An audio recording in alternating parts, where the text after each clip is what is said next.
نبی کریم صلی اللہ علیہ وآلہ وسلم رمضان کا استقبال کیسے کرتے تھے؟ رمضان کا جو سب سے بڑا وصف کیا ہے؟ روزے۔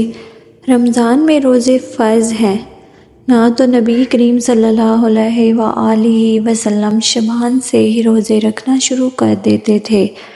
نبی کریم صلی اللہ علیہ وآلہ وسلم کیا کرتے تھے؟ جتنے روزے آپ صلی اللہ علیہ وآلہ وسلم شعبان کے مہینے میں رکھتے تھے، اتنے روزے کسی اور سال میں کسی اور مہینے نہیں رکھتے تھے۔ یہ استقبال ہے، سمجھ رہے ہو بات کو، تاکہ اپنے آپ کو اس کے لیے پہلے سے تیار کر لیں۔ ہم نہیں رکھتے شعبان میں روزے ہیں، اور یہ نبی کی شفقت کہ امت خود کیا آپ صلی اللہ علیہ وآلہ وسلم نے شعبان کے روزے رکھے ہیں کثرت سے، مگر امت کو کہا کہ نصف شعبان کے بعد روزے مت رکھو، کیونکہ اس کے لیے 15 شعبان کے بعد اگر روزے رکھو گے کمزور نہ ہو جاؤ، رمضان کی طاقت کہیں ختم نہ ہو جائے۔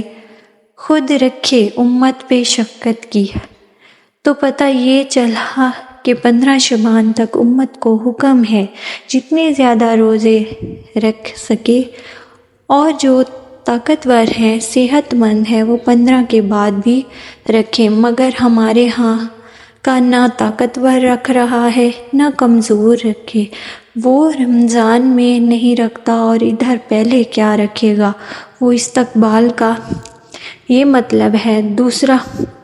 دوسری بات، رمضان کی دوسری بڑی عبادت کیا ہے؟ پہلی عبادت جو رمضان کی سب سے بڑی ہے وہ روزہ ہے۔ دوسری کیا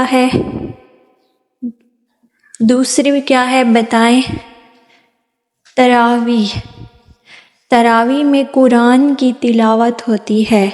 تو رمضان کے آنے سے پہلے شعبان کے مہینے میں ہی تہجد کا اہتمام شروع کر دیا جائے اور تلاوت کی کثرت شروع کر دی جائے۔ سمجھ میں آ رہی ہے بات؟ تیسری بات، رمضان کا مہینہ اللہ پاک نے ہم پہ فرض اس لیے کیا تاکہ ہم سے گناہ چھوٹ جائیں، تو شعبان میں ہی گناہوں سے نیک کام کرنا شروع کر دیا جائے، تاکہ رمضان تک پہنچتے سارے گناہ چھوٹ جائیں۔ جو جس برائی میں مبتلا ہے، شعبان ہی سے اس برائی کو چھوڑنے کی کوشش شروع کر دے۔ سمجھ میں آ رہی ہے بات؟